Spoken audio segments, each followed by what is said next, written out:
Hi అండి. అందరికీ నమస్కారం. ఒక చిలుక వెంకటేశ్వర స్వామి దగ్గరికి వచ్చి అడిగిందంటండి, స్వామి స్వామి, ఈ మానవులకు అసలు కష్టాలు రాకుండా ఉండలేవా? కష్టం అంటే ఏమిటి స్వామి? కష్టాల గురించి వివరించండి అని అడిగిందంటండి. ఆ స్వామి, ఆ తండ్రి ఎంత చక్కగా అడిగిన చిలుకను మెచ్చుకొని ఇక సమాధానం ఈ విధంగా చెప్పారంటండి. చిలుక, నీకు తెలియనిది ఏముంది? గ్రీష్మ ఋతువు, వర్ష ఋతువు ఎలాగైతే ఒకదాని తర్వాత మరొకటి మారుతూ ఉంటాయో, అలాగే జీవితంలోనూ కష్టాల వెంబడి సుఖాలు వస్తూ ఉంటాయి. కానీ కష్టాలు ఆవహించినప్పుడు మాత్రం కొందరు బెదిరిపోతారు. ఈ ప్రకృతిలో ఎండ తగులకుండా పెరిగిన చెట్టు లేదు. నీకు తెలుసు కదా చిలుక, ఒక్క రోజన్నా ఎండ తగులకుండా పెరిగిన చెట్టు ఉందా చెప్పు చిలుక అని అడిగాడంటండి ఆ తండ్రి.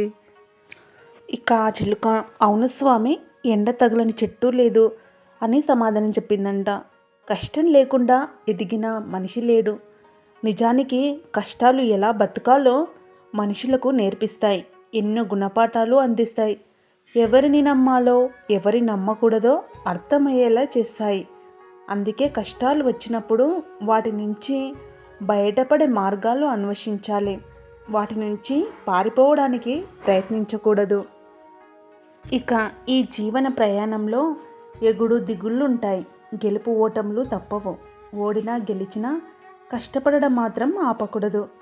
మన కష్టం వెంటనే ఫలించి గెలుపు ఇవ్వకపోవచ్చు, కానీ ఏదో ఒక రోజున మనం కోరుకునే గెలుపును మనకు అందిస్తుంది. నిజానికి ఏ రంగంలోనైనా ఎవ్వరికైనా కష్టాలు ఉండి తీరుతాయి. రైతుకు ఎలాంటి ఇతిబాధలు లేకుండా పంట చేతికి రాదు కదా చిలుక. ఇక వ్యాపారస్తులకు ఎల్లప్పుడూ లాభాలే ఉండవు.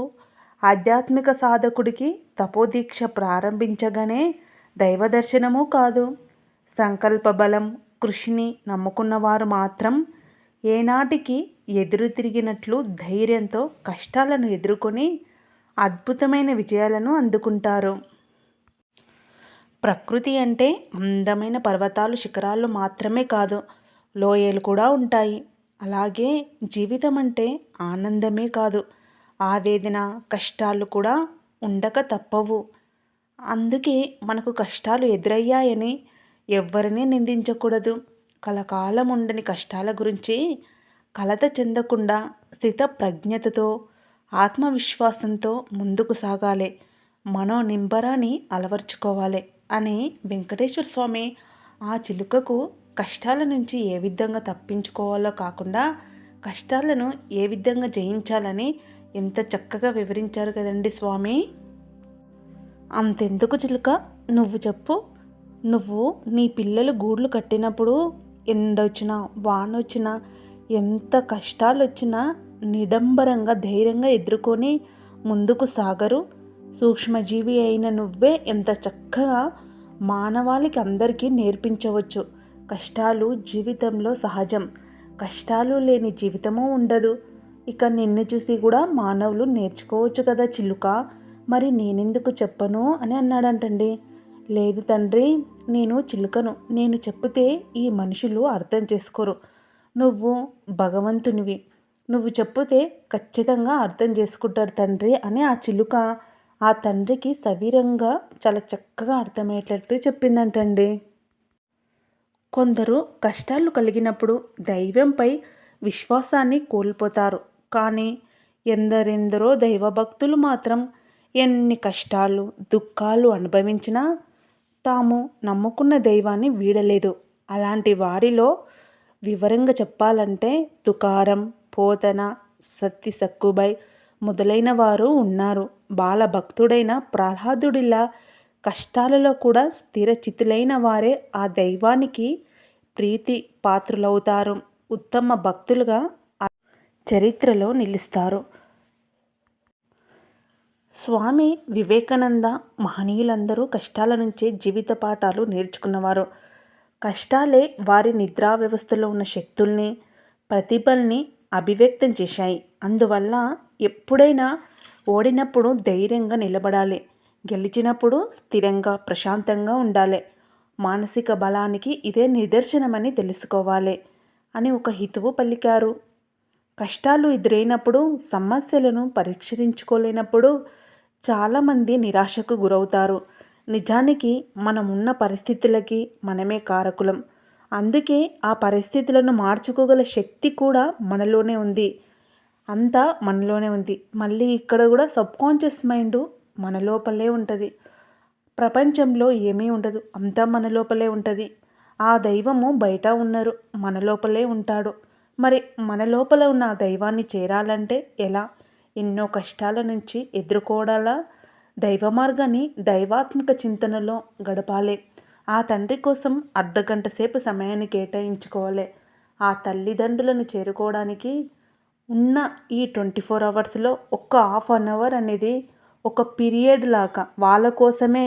సాక్షాత్ ఈ సృష్టికి మూలాధారమైన శక్తి స్వరూపిణి వాళ్ళే. ఆ శక్తిని నడిపించే ఆ మహా లలితా త్రిపుర సుందరి తల్లి కోసం ఒక హాఫ్ అన్ అవరు టైం కేటాయించుకోవాలి. అప్పుడు తెలుస్తుంది మనకు ఈ కష్టాలు అనేది ఒక చిన్న సూక్ష్మాది సూక్ష్మమని. అప్పుడు ఆ దైవాన్ని చేరుకోవాలనే ఒక బలమైన సంకల్పం ఎప్పుడైతే వస్తుందో వాళ్ళు ఖచ్చితంగా ఎన్ని కష్టాలైనా ధైర్యంతో ఎదుర్కొని సానుకూల దృక్పథంతో ముందుకు ప్రయాణిస్తుంటారు. సాధారణంగా చాలామంది కష్టం వచ్చినప్పుడే ఆ భగవంతుని కొలుస్తారు. కానీ ఆయనను నిత్యం స్మరిస్తే కొండంత కష్టాన్ని ఘోరంత చేసి దాన్ని సులువుగా దాటి శక్తి ఆ భగవంతుడు మనకిస్తాడు. కష్టాలు కుంభవృష్టిలా మనల్ని ముంచేస్తే మనల్ని గొడుగు పట్టి కాపాడుతాడు ఆ భగవంతుడు. అలాంటప్పుడు భగవంతుడు మనలోనే అంతర్యామిగా ఉన్నాడనే సత్యం అర్థమవుతుంది. అప్పుడు ఎలాంటి కష్టాలైనా అవలీలగా అధిగమిస్తాం.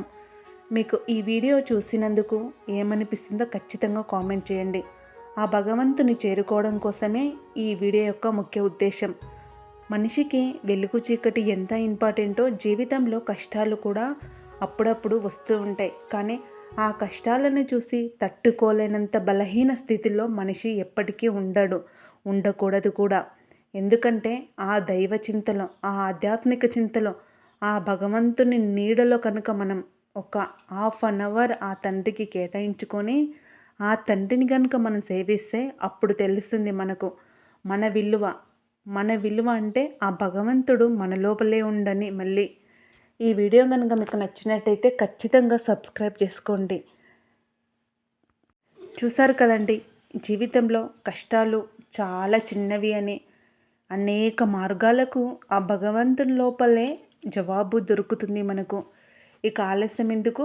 ఇంతవరకు చూసినందుకు, మీ విలువైన సమయాన్ని కేటాయించినందుకు ఆ వెంకటనాథుని ఆశీస్సులు, మా జడ్చర్ల వెంకటేశ్వర స్వామి ఆశీస్సులు మీపై ఉండాలని మనస్ఫూర్తిగా కోరుకుంటున్నాం.